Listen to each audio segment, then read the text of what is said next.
Hi, thanks for joining me today. I'm Jacob Tarowski, Director of Enterprise Architecture here at CCB Technology. Today, we're going to take a look at MFA, what it is, why it's important, and some key aspects of what to look for when choosing an MFA solution. And then I'll be running through a quick demo to show how easy it can be for your staff to utilize MFA in a few different ways. I want to start by mentioning that every environment is different, and every environment has its own set of challenges, compliance requirements, and intricacies. Further, a successful MFA implementation involves not only the MFA solution itself, but also an in-depth review of the unique applications and systems and other resources that need to be integrated. This presents the first and largest hurdle when taking on any MFA project. You need to ask yourself, what resources are you trying to protect, and what additional security requirements do you want to put around those resources? From there, you can look to build out a list of requirements to test your desired MFA solution against, and what to start vetting out to make sure that things will work inside your organization. As with any security solution, it's often hard to fully enumerate a set of best practices, but with MFA, a baseline is pretty simple. You should look to try to implement it wherever possible. So with that, let's dive in and unpack a little bit more about what MFA is. MFA stands for Multi Factor Authentication. The idea here is that, as the name implies, is that you're using more than one factor or type of authentication mechanism to validate who you are.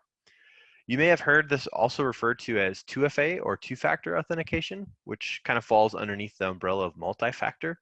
The key concepts are really the same in that you're requiring two or more factors in order to complete the authentication process.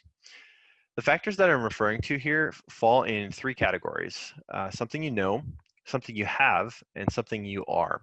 We'll break those down in just a minute, but when it comes to authentication, the key security premise is this: the more factors you use, the harder it is to bypass the authentication. In order to better understand why MFA is important, let's quickly talk about these three categories for authentication. We'll start with the most common, which is something you know. Everyone is familiar with this category. It's the one that's most often used when the authentication process traditionally only requires a single factor. These are your passwords, personal identification or PIN numbers, and even things like the answers to your security questions. This is not only the most common factor, but it's typically also the most basic. Over time, authentication systems have created more robust requirements for passwords, like increasing the length, requiring numbers, symbols, and things like that, in hopes of creating more complex passwords. And while this has been somewhat successful, it's also driven many people into poor password management practices, like writing things down on a Post-it note, or even worse, using the same password for multiple resources. Because of these vulnerabilities, it's also the factor that's most frequently exploited by social engineering, phishing, and other means. While the other two categories may seem self-evident from their name, I want to clarify what they mean in regards to authentication. So something you have relates to tokens. Could be a physical token, could be a software token on your phone. We'll show that in a little bit. Could be a security badge. Something you are is most related to your biometrics, your fingerprints, retina scans, even facial recognition, all the way up to some more advanced ones like behavior analysis, typing patterns, keyboard dynamics, things like that. So at its core, MFA is really the process of combining multiple factors from these categories in order to provide a stronger authentication process to validate who you are. One very basic example of MFA that you're probably familiar with is when you use your debit card at an ATM. Process requires your card, something you have, as well as your PIN, something you know. So why is all this important?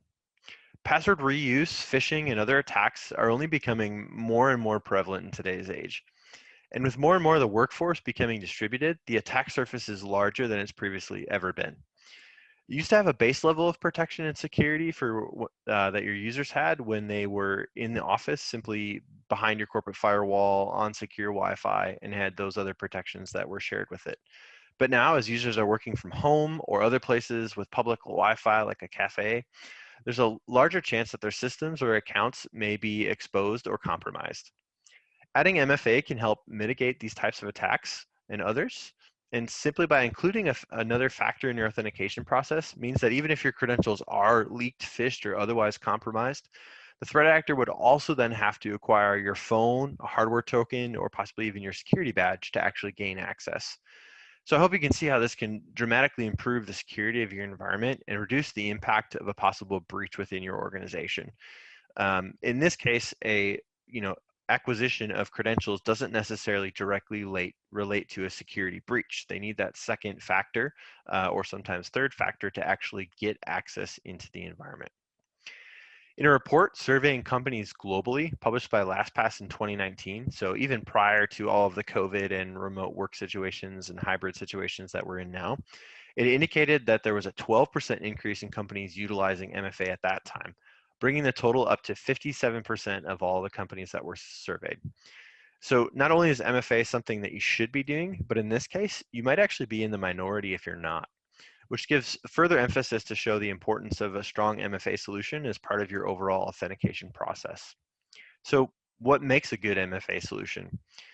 One of the key things that security professionals are always exploring is the concept of security versus usability. And typically when a process is highly secured, locked down, it's often quite complex and typically not very user-friendly. So a huge factor in implementing a successful MFA solution is to find something that strikes a good balance between these two. It drives user adoption and acceptance and actually gets the process out there so that people are using it and taking advantage of the additional security that it brings. So some of the things that can help you make it easier for your users are things like single sign-on. You've probably heard this before, right? But it's the idea that it reduces the overall number of logins and sign-ins that your users experience. So even though there are more steps with multi-factor, you're doing it less times. So you sign into a single portal, and then from there, you can access a bunch of additional resources without actually having to authenticate a second, third, fourth, or more, right?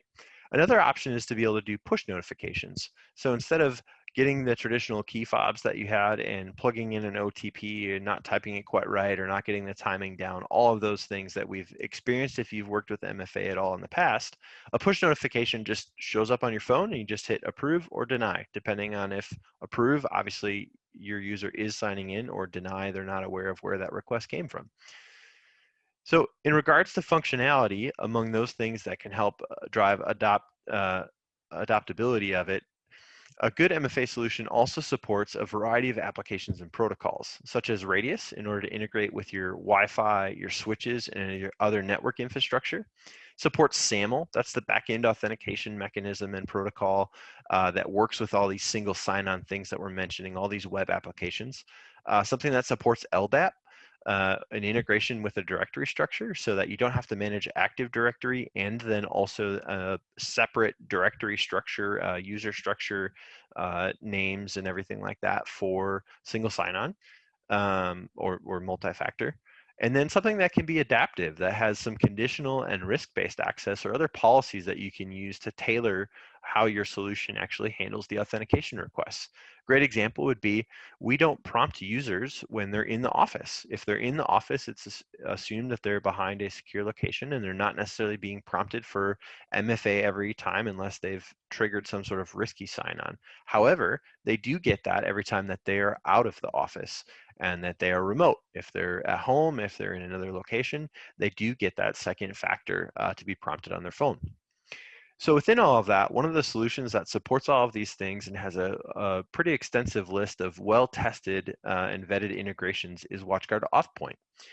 And as I mentioned, not only is everyone's environment different, but it's also sometimes difficult to show the direct integration and tie-ins without potentially exposing a bunch of sensitive information on the back end. But I did want to show you a quick example here of what MFA could look like in your environment. I'm going to show an SSO portal that they can sign in and see a list of some sample applications, as well as a VPN connection for remote access into the environment.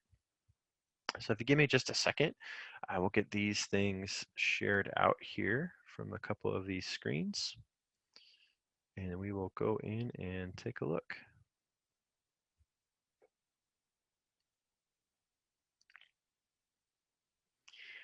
All right, so I have a desktop pulled up here, and I'm going to go ahead and sign in with my test user and ask me for username, and then I'm going to go ahead and do a password. And then you'll notice here right away that it comes up and the option here says send push. So what I'm going to do is I'm going to hit send push, and I'm also going to switch you then to my mobile phone so that you can see what this push notification looks like here as that gets sent across.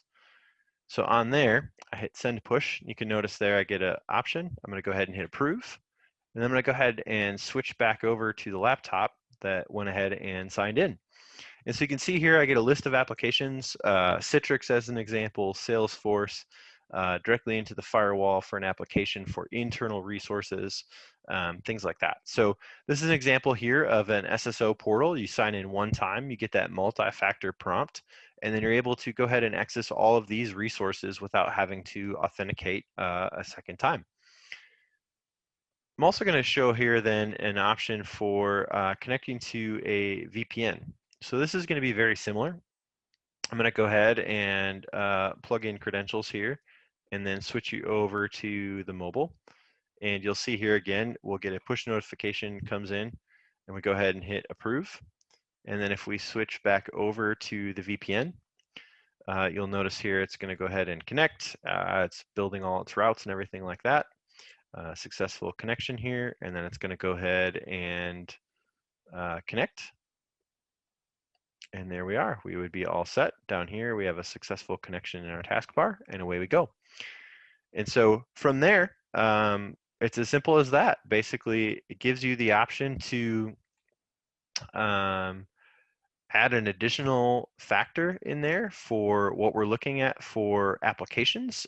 Gives us an option to connect into here from a VPN perspective and integrate that into our systems to provide those additional factors for us. So it could be a push notification that requires internet access. If you are offline, there is a one-time password that shows in the application that you can go ahead and pull up and punch into your computer. And so we can integrate that to give us additional security in our environments. So hopefully that was helpful for you to give you a quick overview of MFA and how simple that could be from that standpoint for your end users. If you have any questions about what applications might be supported by AuthPoint or how you would integrate that into different solutions, not just with a WatchGuard firewall, but with FortiGates, with Cisco's, with Palo Alto's, or anything like that, definitely feel free to reach out. But hopefully this was helpful to give you a brief overview of what MFA is and how it can fit into your environment. Thank you so much for watching this video. Please like and share it if you found value, and make sure you subscribe to our YouTube page so you can stay up to date and current with all the videos we release.